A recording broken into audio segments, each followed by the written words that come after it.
Assalamualaikum warahmatullahi wabarakatuh. Perkenalkan, nama saya Ayumi Nisha Sofia dengan NPM A1E020004 dari Prodi Pendidikan Fisika kelas 1B dengan dosen pengampu Ibu Afrina Devianti MPD. Baiklah, di sini saya akan menyampaikan judul yang keempat, yaitu viskositas, dengan asisten dosen yaitu Kak Nurhamdin Putra dengan NPM A1E018014. Baiklah, saya akan menjelaskan judul praktikum ini yang berjudul viskositas. Saya akan menjelaskan praktikum di rumah saja yang berjudul viskositas. Adapun tujuan praktikum pada kali ini, yang pertama yaitu memiliki keterampilan melakukan percobaan viskositas. Yang kedua, yang memahami hubungan antar gaya yang dialami oleh benda yang bergerak dalam fluida dengan kekentalan fluida tersebut. Yang ketiga yaitu menemukan koefisien kekentalan zat cair dengan menggunakan hukum Stokes. Adapun alat dan bahan yang kami gunakan dalam praktikum pada kali ini, yang pertama yaitu air 500 ml. Yang kedua yaitu minyak goreng 500 ml merek bebas. Yang kedua itu sabun cuci piring 500 ml. Yang keempat yaitu botol plastik 600 ml 3 buah. Mereknya sama. Selanjutnya yaitu kelereng 3 buah. Lalu Carter 1 buah. Selanjutnya itu stopwatch yang ada di handphone. Selanjutnya itu penggaris minimal 30 cm. Selanjutnya itu timbangan dapur 1 buah untuk menimbang massa kelereng. Ini saya akan melakukan prosedur praktikum viskositas. Yang pertama itu timbang massa kelereng dan catat hasilnya. Kita timbang.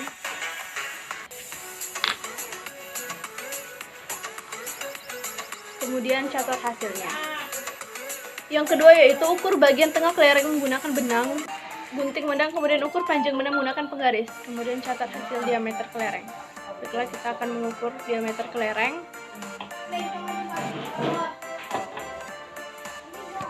Kita gunting.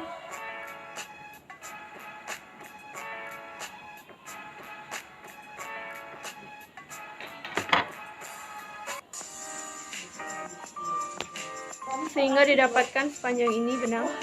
Kita ukur menggunakan penggaris. Setelah kita ukur menggunakan penggaris, didapatkan ukuran 5 cm.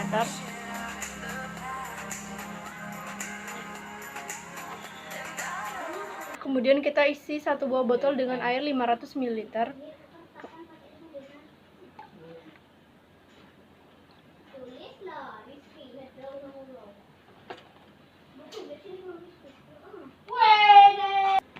Kemudian potong dengan menggunakan cutter 1 cm di atas cairan seperti ini.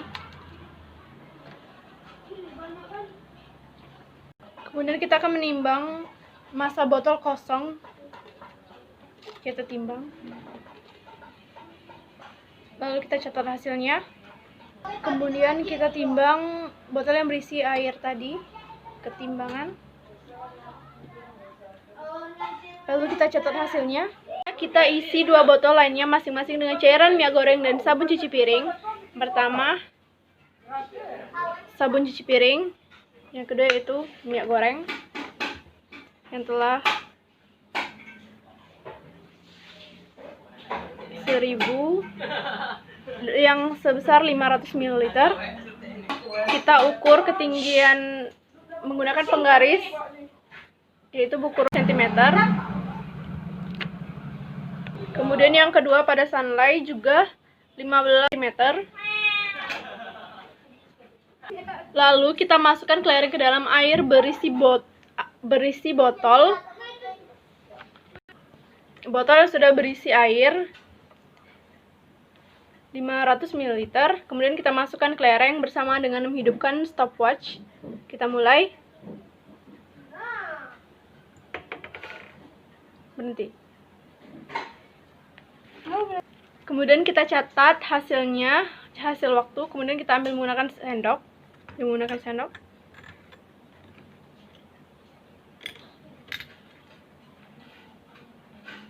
Kemudian kita lanjut ke percobaan kedua, kita masukkan kembali kelereng ke cairan air ke dalam botol. Kita hidupkan stopwatch. Mulai. Kita matikan. Kemudian kita ambil kelereng yang terdapat di dasar air. Kemudian kita lanjut ke percobaan ketiga, kita masukkan kembali. Kita matikan stopwatch. Kita ambil kembali menggunakan sendok.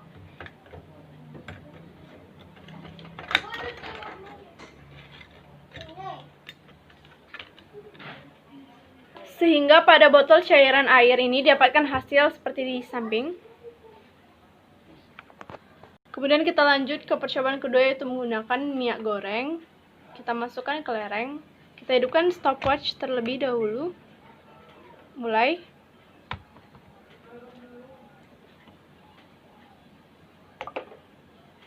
Berhenti.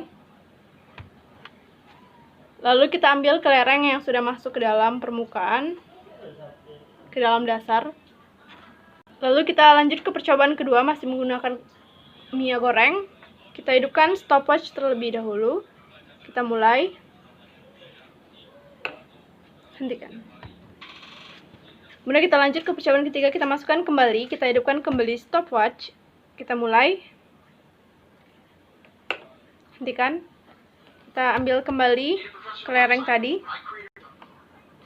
Kita ambil kelereng.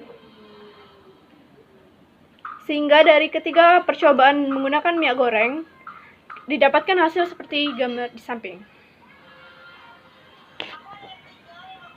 Kemudian kita lanjut ke percobaan ketiga, yaitu menggunakan cairan sabun Sunlight atau sabun cuci piring. Kita masukkan kembali. Lalu kita hidupkan stopwatch. Mulai. Hentikan. Selanjutnya kita ambil kelereng yang sudah masuk ke dasar Sunlight atau botol. Kita ambil.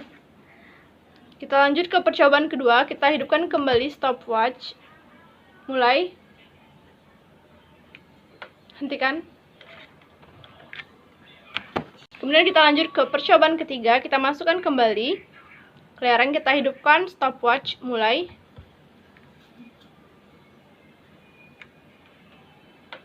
Hentikan.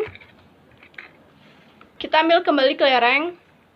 Sehingga dari ketiga percobaan menggunakan cairan Sunlight atau sabun cuci piring didapatkan hasil seperti di samping.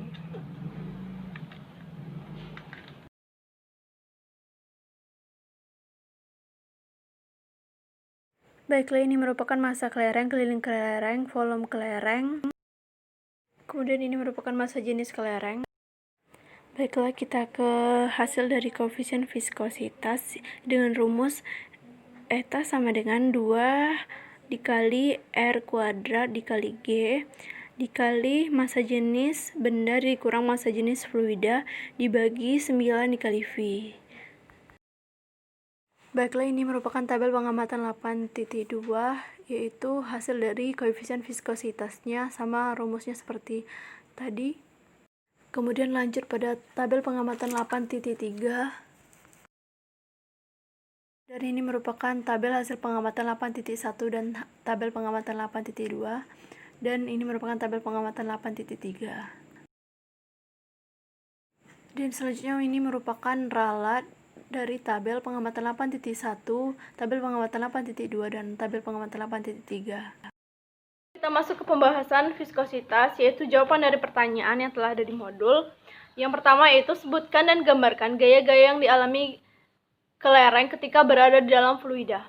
Gaya-gaya yang bekerja pada kelereng adalah yang pertama itu gaya berat atau W, yang kedua itu gaya apung atau Fa, yang ketiga itu gaya lambat atau Fs.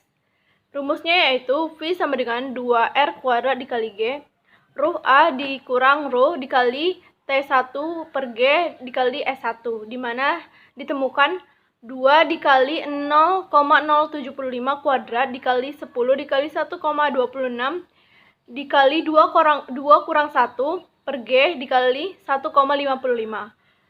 sama dengan 0,010. Untuk Mia sama dengan 2 dikali 0,075 kuadrat dikali 10 dikali 0,067 dikali 2 dikurang 0,8 per G dikali 1,55 sama dengan 0,006. Untuk sabun cuci piring, V sama dengan 2 dikali 0,075 kuadrat dikali 10 dikali 7,90 dikali 2 dikurang 0,89 per G dikali 1,55 sama dengan 0,70. Baiklah, itulah hasil pengamatan yang telah saya dapatkan. Di sini dapat disimpulkan bahwa semakin besar diameter bola yang dijatuhkan ke dalam fluida, maka semakin besar pula kecepatan benda tersebut jatuh. Sedangkan semakin padat suatu zat, cair, atau fluida, semakin lambat bola yang dijatuhkan di dalamnya dan semakin besar massa bola yang dijatuhkan ke dalam fluida. Maka semakin besar kecepatan bola tersebut saat jatuh ke dalamnya. Baiklah, itu saja yang dapat saya sampaikan. Mohon maaf apabila ada salah kata. Kepada Allah saya mohon ampun. Wabillahi taufiq wa hidayah. Wassalamualaikum warahmatullahi wabarakatuh.